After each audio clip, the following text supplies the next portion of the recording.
અમદાવાદ શહેરના અલગ અલગ પોલીસ સ્ટેશનમાં છેલ્લા ઘણા સમયથી સ્પોર્ટ બાઇકની ચોરી થતી હતી એવું ઝોન 1ની એલસીબીની ટીમના ધ્યાનમાં આવેલું. આ માટે કોઈ સ્પેસિફિક ટોળકી ફક્ત ને ફક્ત સ્પોર્ટ બાઇક ટાર્ગેટ કરી તેની ચોરી કરે છે. એ વાત નક્કી થતાં જે ખાસ વિસ્તારોમાંથી સ્પોર્ટ બાઇકની ચોરી થતી હતી તેના સીસીટીવી ફૂટેજ તપાસવાનું ચાલુ થયું. ઘણી મોટી સંખ્યામાં સીસીટીવી ફૂટેજ ચેક કરવામાં આવ્યા. એમાંથી કોઈ એક સ્પેસિફિક જગ્યાએ 3 વ્યક્તિઓ પાર્ક કરેલા બાઇક ચોરી કરી અને નીકળી જતા નજરમાં આવેલા. અન્ય જગ્યાના સીસીટીવી ફૂટેજ આમની સાથે વેરીફાઈ કરી જે તે વિસ્તારના ડમ્પ ડેટા, હ્યુમન સોર્સિસ અને ટેકનિકલ સોર્સિસની મદદ લઈ 3 આરોપીની અત્યારે ધરપકડ કરવામાં આવેલી છે. ત્રણેયના નામ સુનિલ કુમાર, કૈલાશ અને બ્રિજેશ કુમાર એમ 3 આરોપી અત્યારે પકડી પાડવામાં આવેલા છે. ત્રણેય આરોપી રાજસ્થાનના સિહોરી જિલ્લાના 1 અને ડુંગરપુર જિલ્લાના 2 આરોપીની અત્યારે ધરપકડ કરવામાં આવી છે. આ ત્રણેય આરોપીમાંથી સુનિલ કુમાર નામનો જે આરોપી છે એ સમગ્ર અમદાવાદના મોટાભાગે પશ્ચિમના વિસ્તારોમાં જ્યાં લાંબા સમયથી બાઇક પાર્ક કરેલા હોય અથવા જનરલ પાર્કિંગ એરિયામાં 4 કલાક 5 કલાક જેવા સમય સાથે બાઇક પાર્ક કરેલા રહેતા હોય એવી જગ્યાઓ શોધી કાઢવાનું કામ મુખ્ય સુનિલ કુમાર નામના આરોપીનું રહેતું હતું.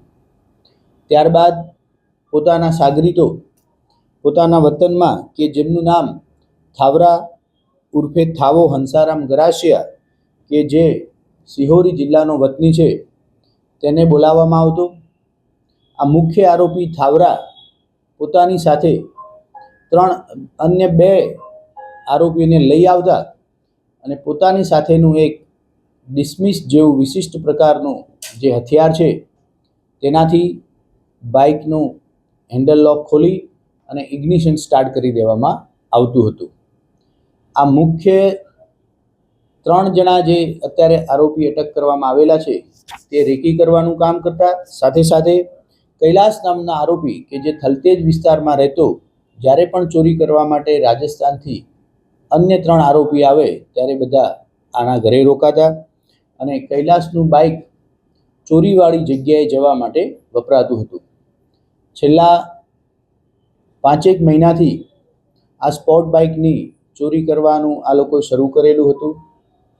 ખાસ કરી પોતાના અંગત નાના મોટા શોખ પૂરા કરવા, એકાદ આરોપીના પોતાની ગર્લફ્રેન્ડને અલગ અલગ જગ્યાએ ખરીદી કરવા લઈ જવા માટેના ખર્ચા પૂરા કરવા માટે થઈ અને આ ચોરી કરતા હોવાનું પ્રાથમિક તપાસમાં પણ ખુલ્યું છે.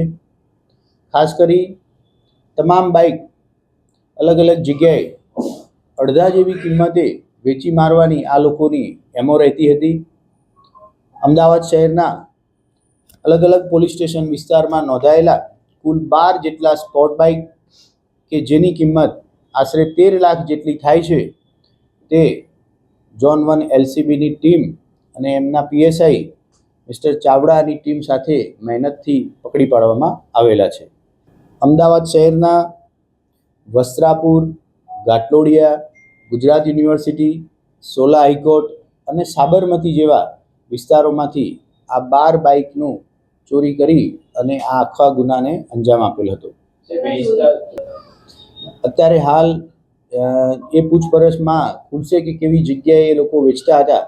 શરૂઆતના તબક્કે આ બાઇક જે વેચી દે એ પહેલાં જ એમને પકડી અને સંપૂર્ણ તમામ બાઇક રિકવર કરવામાં આવેલા છે.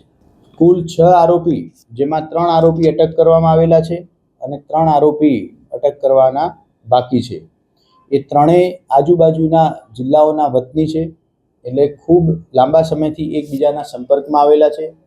સ્પોર્ટ બાઇકની ચોરી એટલા માટે કરતા કે તેની રિસેલમાં કિંમત વધુ આવે અને વધુ આર્થિક ફાયદો મેળવી શકાય.